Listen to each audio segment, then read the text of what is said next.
அளவில்லாத செல்வம் தரும் இந்திரலிங்கங்கள். இந்திரன் என்பதும் சகல சுகபோக பாக்கியங்களும் நம் நினைவுக்கு வரும். பிரபஞ்சத்தின் அனைத்து சுகங்களுக்கும் போகங்களுக்கும் இந்திரன் அதிபதி என்று புராணங்கள் சொல்கின்றன. இத்தகைய பேர்கள் அவனுக்கு கிடைக்க காரணம் அவனுடைய பக்தியும் வழிபாடுகளும் தான். இந்திரன் பூஜித்த சிவத்தலங்கள் ஏராளம் உண்டு. அவற்றை தரிசிப்போருக்கும் இந்திர போகங்கள் கிடைக்கும் என்பது நம்பிக்கை.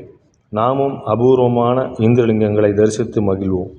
இந்திரன் அநேக தலங்களில் சிவ வழிபாடு செய்துள்ளான். அவற்றில் முதன்மையானது மாமதுரை. அது பற்றி திருவிடையார் புராணம் விவரிக்கின்றது.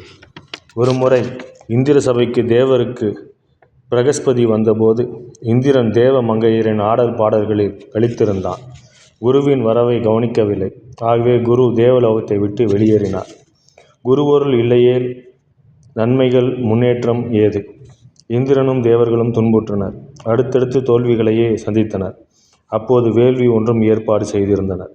குரு இல்லாததால் துவஷ்டகா எனும் அசுரனின் மகன் விசுவசிரனை குருவாக ஏற்று அந்த வேள்வி நடத்தப்பட்டது.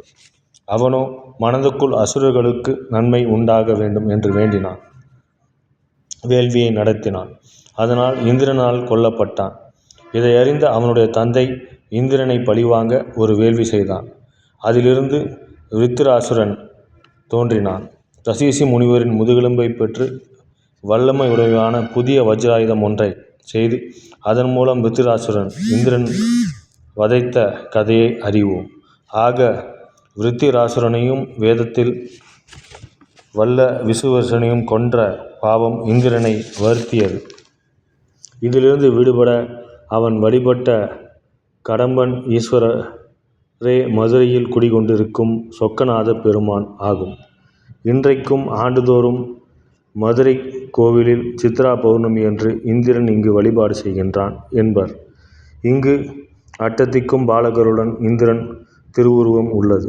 இதேபோல இந்திரன் வழிபட்ட இன்னும் சில திருத்தலங்களை காண்போம். திருக்கை சின்னம், திருக்கச்சனம். திருவாரூருக்கு தெற்கிலுள்ள தலம் திருக்கச்சனம். இந்திரன் மணலால் சிவலிங்கம் அமைத்து வழிபட்டான்.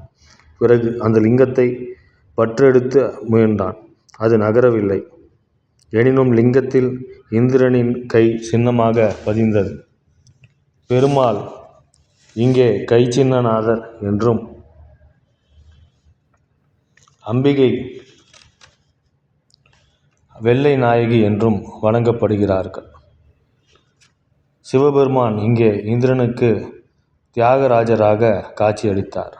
இன்றைக்கும் இங்கு இந்திர விழா கொண்டாடப்படுகிறது.